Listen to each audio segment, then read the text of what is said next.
Ang 10 utos ng Diyos. Ang 10 utos ay mga utos na ibinigay ng Diyos sa bansang Israel noon. Kilala rin ang mga ito bilang 10 salita. Ang 5 literal na salin ng panalitang Hebreo na Azeret Hadibarim. 3 beses itong lumitaw sa Pentecost. Torah, ang unang 5 aklat ng Biblia. Exodus 34 verse 28, Deuteronomy 4 verse 13, 10 verse 4. Ang katumbas nito sa Griego na deka, 10 at logos, salita, ang pinagmulan ng terminong dekalogo.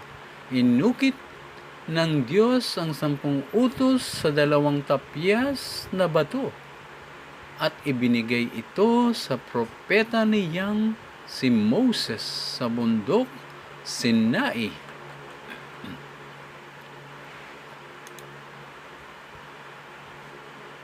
Yun nga, ibinigay ng Diyos ang 10 utos sa pamamagitan ni Moses na nakausap ng Diyos.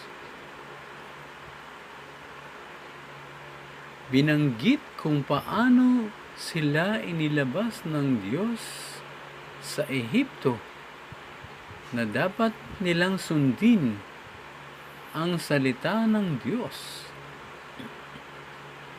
Sa habang panahon, habang sila'y nabubuhay, si Moses ay umakyat sa bundok ng Sinai, sa bundok ng Diyos. Ito ang bundok ng Sinai at nagsalita ang Diyos sa bansang Israel sa kanila. Binanggit ng Diyos ang 10 utos at sila'y natakot.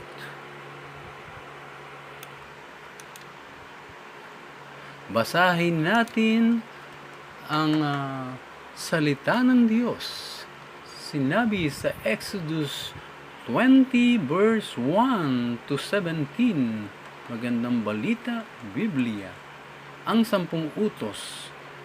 Ang lahat ng ito'y sinabi ng Diyos. Ako si Yahweh, ang iyong Diyos na naglabas sa iyo sa Ehipto at nagpalaya sa iyo mula sa pagkaalipin. Huwag kang sasamba sa ibang Diyos maliban sa akin. Huwag kang gagawa ng imahen ng anumang nilalang na nasa langit, nasa lupa, o nasa tubig upang sambahin. Huwag mo silang yuyukuran ni sasambahin, sapagkat akong si Yahweh ay iyong Diyos ay mapanibughuing Diyos. Ang kasalanan ng mga magulang ay sisingilin ko sa kani-kanilang mga anak hanggang sa 3 at 4 na salin ng lahi. Ngunit ipinagdarama ko ang aking pag-ibig sa libu-libong salinlahi ng mga umiibig sa akin at tumutubad sa aking mga kautusan. Huwag mong gagamitin sa walang kabuluhan ang pangalan ni Yahweh na iyong Diyos. Tiyak, paparusahan ko ang sino mang gumamit nito ng walang kabuluhan. Lagi mong tandaan at ilaan para sa akin ang araw ng pamamahinga. 6 na araw kang magtatrabaho at tapusin mo ang dapat gawin. Subalit ang 7 araw ay para kay Yahweh na iyong Diyos. Ito ay araw ng pamamahinga. Sa araw na ito'y huwag magtrabaho ang sinuman sa inyo, kayo, ang inyong mga anak, mga aliping lalaki o babae, ang inyong alagang hayop, ni ang mga dayuhang nakikipamayan sa inyo, 6 na araw kong nilikha ang langit, ang lupa, ang mga dagat, at lahat ng nasa mga ito. Ngunit namahinga ako sa 7 araw, kaya't ito'y aking pinagpala at inilaan para sa akin. So ang 7 araw pala ay para sa Diyos na ating dapat alalahanin at sundin at siya'y sambahin. Atin siyang isipin, kaya mahalin natin ang Diyos ng buong puso, buong lakas, buong kaluluwa, buong pag-iisip.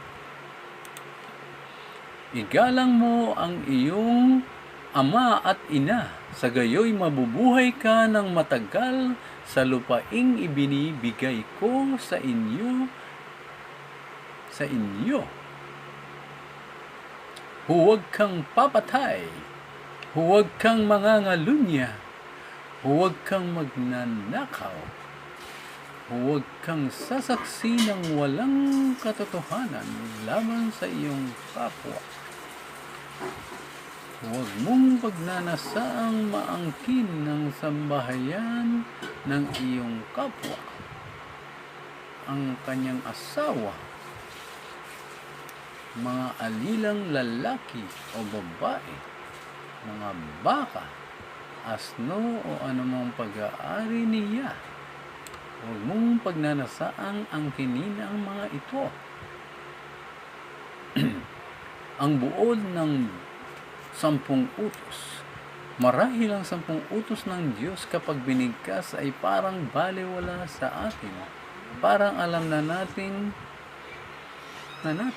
Ngunit ito ang pinakamahalaga, lalo na sa Diyos. Kaya ibinigay ng Diyos ang Biblia dahil ito ang kanyang salita.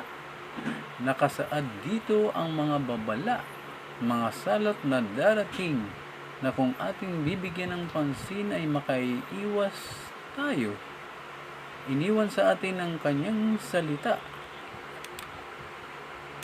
para maalala natin siya kung gaano kabuti ang Diyos. Sinabi niya na siya ay nag-iisang Diyos. Diyos na seloso. So kapag seloso, ibig sabihin siya lamang ang ating sasambahin, bibigkasin, sapagkat siya'y makapangyarihan. Sinabi rin niya ang 7 araw ay dapat nating bigyan ng halaga o ng pansin na importante siya sa atin.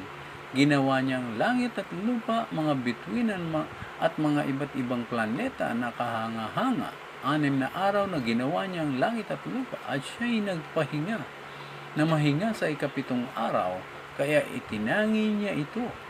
Dito rin mabubuksan ang ating pagkaunawa. Ang pagkatakot sa Diyos ay simula ng karunungan.